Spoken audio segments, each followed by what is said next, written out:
Bienvenidos al episodio número 11 de A quién se lo cuento. En esta ocasión tenemos un relato tan interesante como intrigante.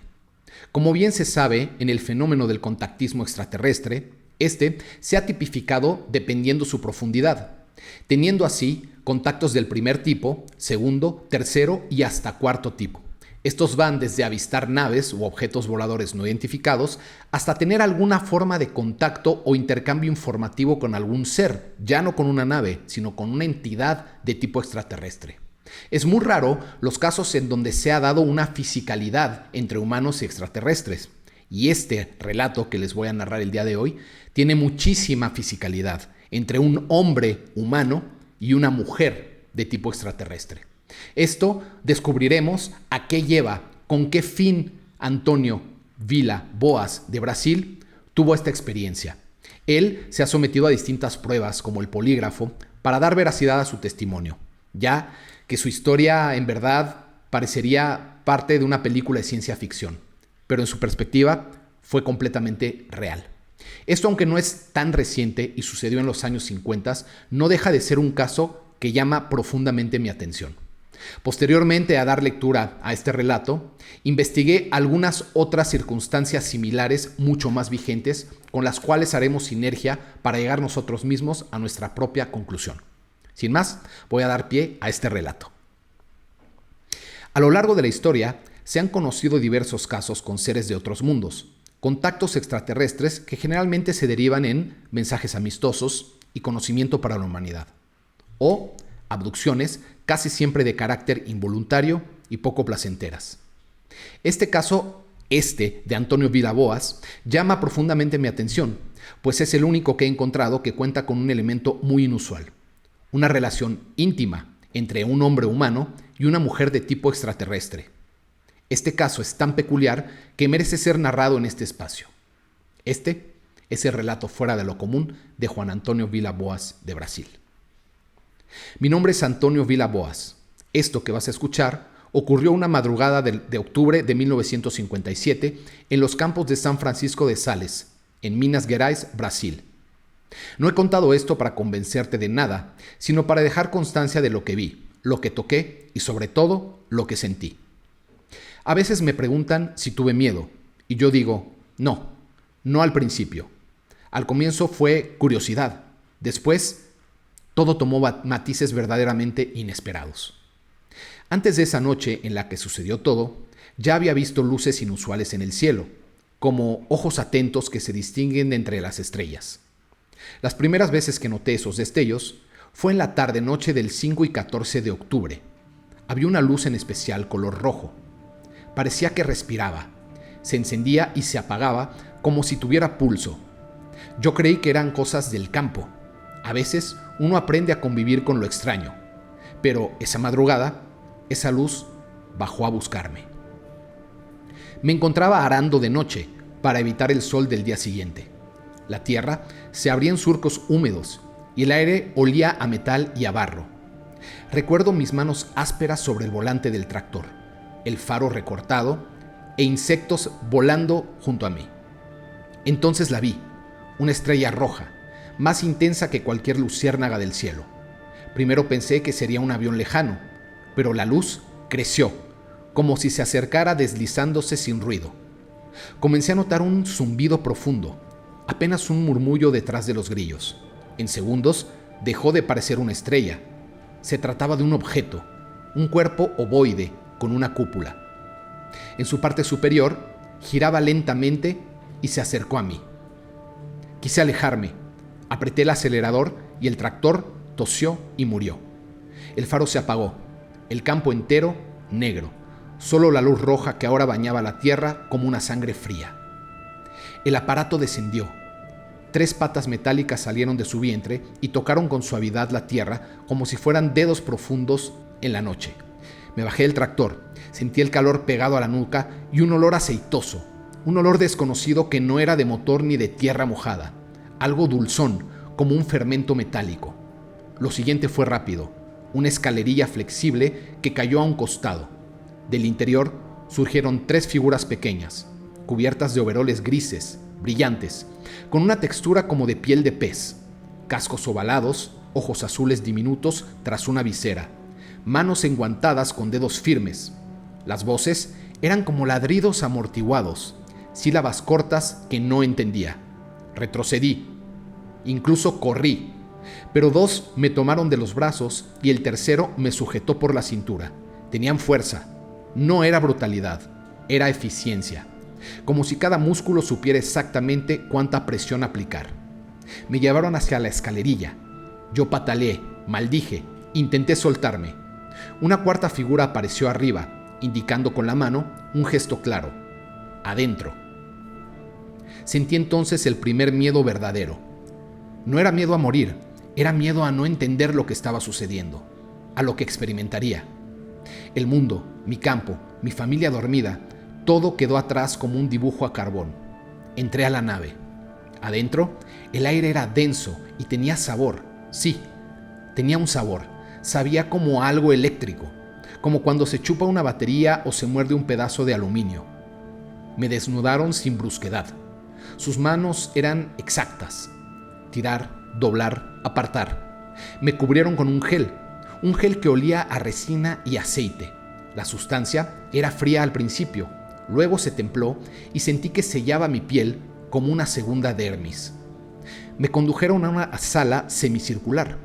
La puerta tenía signos rojos sobre el dintel. No eran letras de ningún idioma que yo conociera. Eran trazos, curvas, como símbolos geométricos. Me sentaron en un camastro metálico. Una figura ajustó a mi mentón y a continuación aparecía un dispositivo como una ventosa.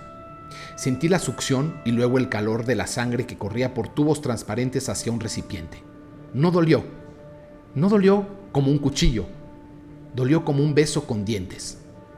Quise hablarles. Ellos hablaban entre sí con ese ladrido suave. Uno se acercó a mis ojos y pasó una luz que titilaba.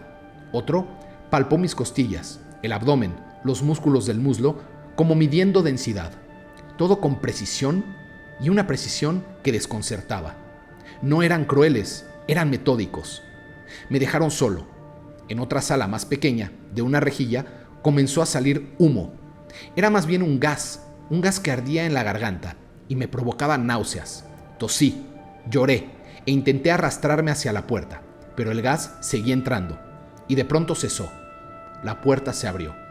Entonces entró ella. No llevaba casco. Su cabello era blanco platino, caía liso sobre sus hombros y había un vello rojizo donde el cuerpo guarda la intimidad. Su piel tenía un brillo que no era sudor, era como si emitiese una luz muy sutil, y los ojos, grandes, azules, no fríos, sino clínicos, atentos. Se acercó sin prisa, se agachó a la altura de mi cara y me miró. Había curiosidad en su mirada, no ternura. Era una mirada de tarea, como la de alguien que hace lo que vino a hacer. Me tocó el mentón con la yema de los dedos, justo donde antes había sentido esa ventosa. Sentí el cosquilleo del gel en mi barbilla. Me señaló el camastro.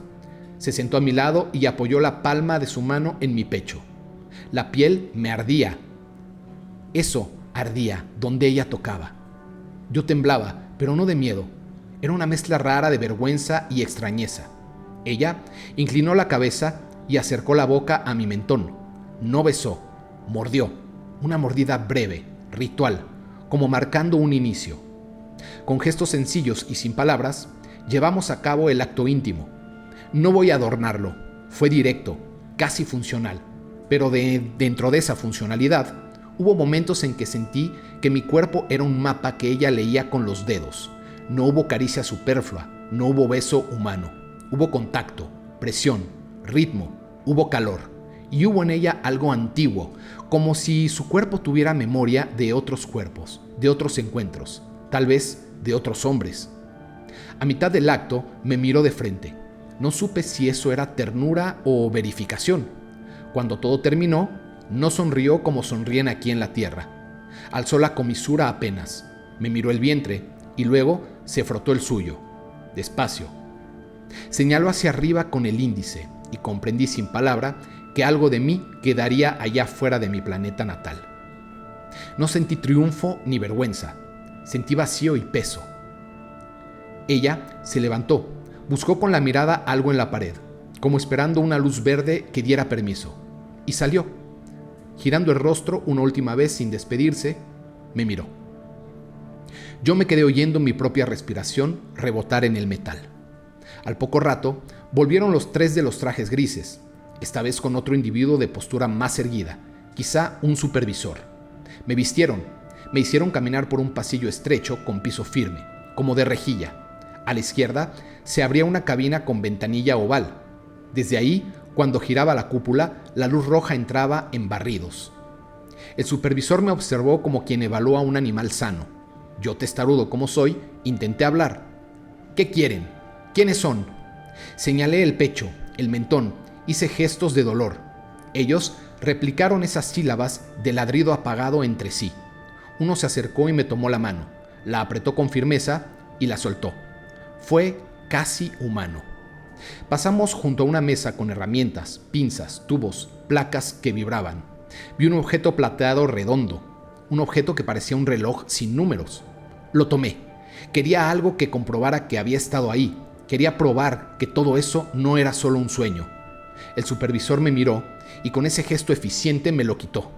No hubo violencia, hubo regla. Luego me condujeron hacia la salida.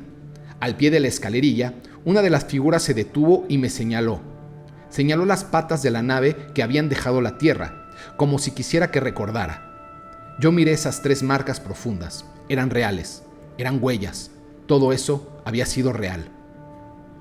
Ya abajo de la nave, retrocedí 2 pasos. El zumbido aumentó, como si en el aire hubiera un silbido efectuado por una boca invisible. La nave se elevó sin convulsiones, suave, hasta quedar otra vez en el cielo como un ojo rojo. Parpadeó y se alejó hacia un punto del horizonte. Me quedé en el campo, empapado en gel, sucio, con la ropa que olía a ese dulzor metálico. El tractor seguía muerto. Caminé hasta la casa. Al entrar, miré el reloj. Habían pasado horas. Mis manos temblaban en silencio, no de miedo, sino de descarga. Metí la cabeza en un balde de agua. El agua olía diferente en mi piel, como si el gel expulsara cualquier otro olor. Intenté escribir lo que había visto, dibujar los signos rojos sobre la puerta, las 3 patas de la nave, la cúpula giratoria. Temblé al trazar la escalerilla, temblé al recordar la mordida en el mentón. Las horas siguientes fueron un ajuste entre mi cuerpo y la realidad que había conocido. El café me dio náuseas, tenía un dolor de cabeza que se apretaba detrás de los ojos, como si me hubiera jalado los nervios. Quise dormir, no pude, y cuando por fin el sueño llegó, se fue de golpe. Mi cuero cabelludo sentía cada trama de la almohada.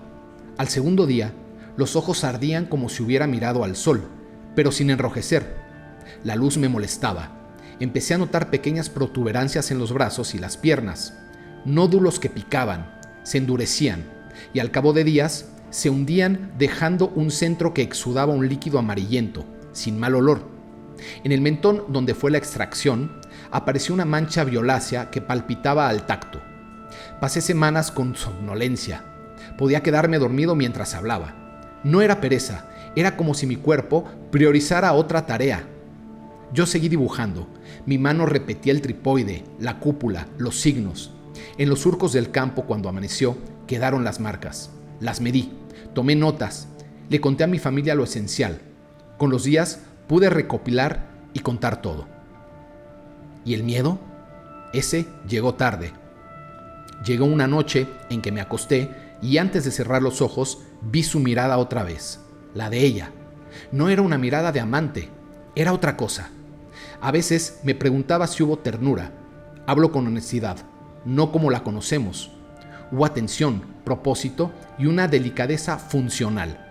Su mano en mi pecho no buscaba consuelo, buscaba ritmo. Sus dientes en mi mentón no buscaban placer, abrían un registro que yo no entendía. En mi pueblo, cuando un hombre deja una semilla, se queda a cuidarla. Esa noche sé muy bien que dejé algo lejos, y ese lejos todavía me mira cuando cierro los ojos. No sé si fue un hijo, pero de alguna manera sé que esa fue la intención. Busqué palabras para explicarles a otros hombres. Fui con quienes escuchan estas cosas con lápices en la mano, periodistas, médicos. Les hablé del aceite en la piel, del gas, del zumbido, de los trajes, de la cúpula. Les hablé del reloj plateado que no me dejaron traer, de la escalerilla, de las huellas en la tierra. Un médico examinó mis manchas, mis nódulos y mi mentón violáceo. Yo sentía un cansancio, pero era un cansancio ordenado. El periodista me pidió dibujos, pues sobre el papel lo que mis manos recordaban eran los signos rojos sobre la puerta de la sala donde ocurrió el encuentro. Eran signos firmes, como si los hubiese visto toda mi vida. Me sorprendió que mi mano no dudara. He vuelto 1000 veces a caminar por dentro de esa nave con la memoria, como si llevara una linterna. Y cada regreso entiendo un detalle más. El aire tenía peso, porque no era el que respiramos aquí. El gas me preparó para la presencia de ella. El gel me aisló, quizá de gérmenes, quizá de electricidad de contacto. El dispositivo en el mentón, tal vez por facilidad vascular o por una señal que ellos reconocen. El zumbido no era motor, era ritmo. Era un pulso que se ajustaba cuando alguien entraba o salía. Y la cúpula giratoria era como un ojo, como una respiración. Los 3 de los trajes eran función. La mujer era propósito. El supervisor era garantía. Garantía de que el protocolo se cumpliera. No sé de planetarias, no sé de lenguas, no sé de estrellas, pero sé de gestos. Y los de esa noche decían: estudia, toma, mezcla, devuelve. En cuanto a si crees en mi historia o no, la verdad es que yo tampoco me había creído a mí mismo antes de aquella noche. Solo me queda claro que no hubo doctrina, no hubo revelación con grandes palabras. No vinieron a salvar ni a maldecir. Vinieron a hacer algo concreto. Tal vez otros hayan vivido cosas parecidas. Tal vez el mundo prefiera reír. Yo aprendí a no discutir con la risa. Trabajo la tierra, veo a mi familia, pago mis cuentas y recuerdo. Cuando toco mi mentón todavía encuentro una línea, como algo subrayado. Cuando camino por los campos de madrugada y el aire se pega al cuerpo, a veces detengo el tractor, apago la luz y escucho.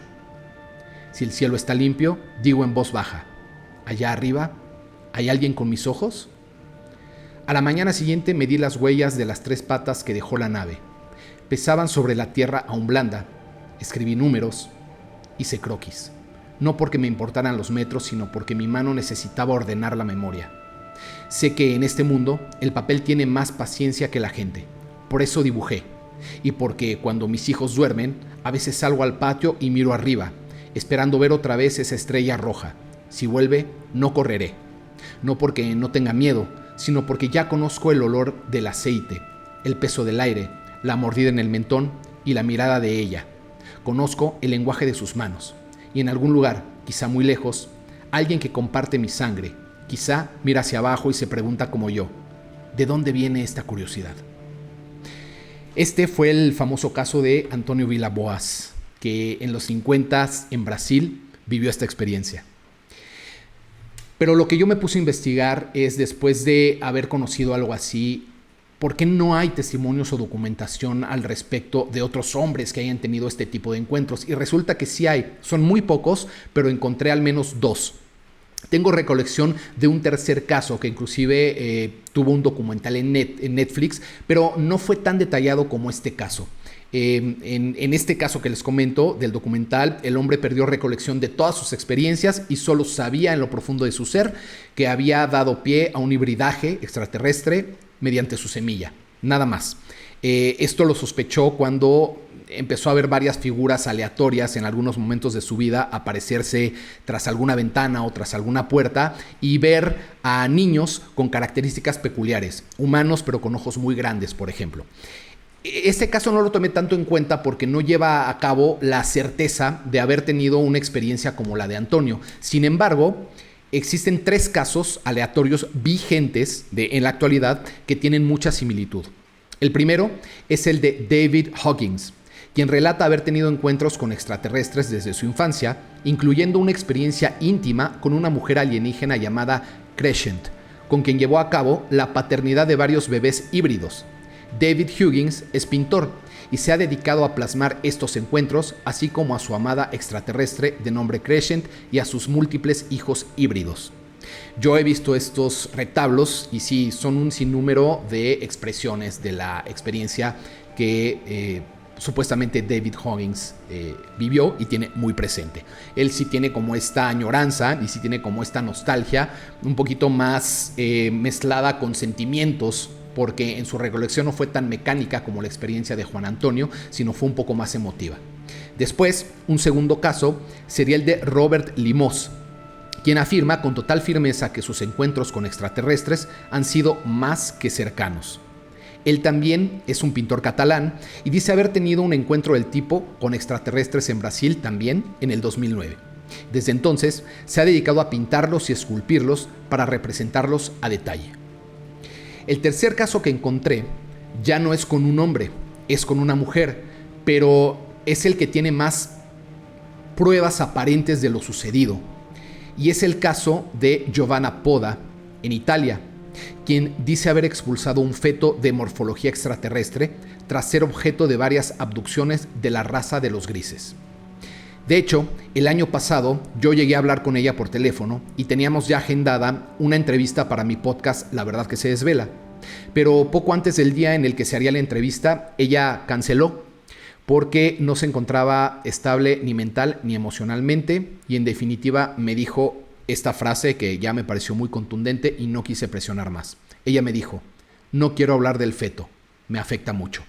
Hasta ahí quedó la conversación que tuve con ella y desafortunadamente no pudimos llevar a cabo la entrevista. Sin embargo, estos tres fenómenos tienen todo en común. Los tres han tenido un hibridaje humano extraterrestre, solamente que en el caso que narramos está descrito a detalle. Ahí no hubo pérdida del recuerdo ni de la memoria, está todo completamente presente. Hasta el día de su fallecimiento, Antonio seguía exclamando y seguía expresando que esto era completamente cierto. Sin más, la última conjetura está en ustedes, el creer o descartar este tipo de hallazgos, y si alguien pudo haber vivido o experimentado algo similar, aunque sea, y digo aunque sea no quitándole mérito, en sueños, es importante conocer que existen este tipo de sucesos o de relatos para poder entender más sobre uno y sobre todo lo que nos rodea, sobre la existencia misma y sobre la comprensión de que somos solamente una pequeña pieza en un gran sinnúmero de piezas y de más experiencias y de más seres y de más circunstancias.